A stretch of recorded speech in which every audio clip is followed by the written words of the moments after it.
स्वाभाविक है ना? स्मूथली बर्तमान प्रोक्योरमेंट चली आज पर्यंत 14 लाख मेट्रिक टन धान उठी सारा आमती किसी डिमांड थिला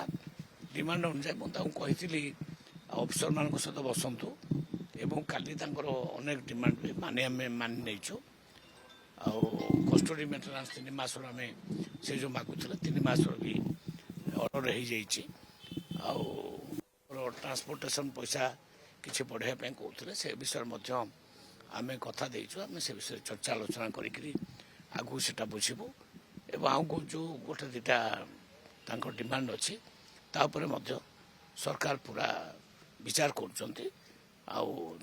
कथा शुणला से आंदोलन फांदोलन किसी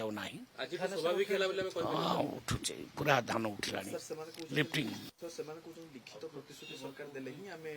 ना ना ना एमती किसी ना से उठिला कौन सी प्रॉब्लम ना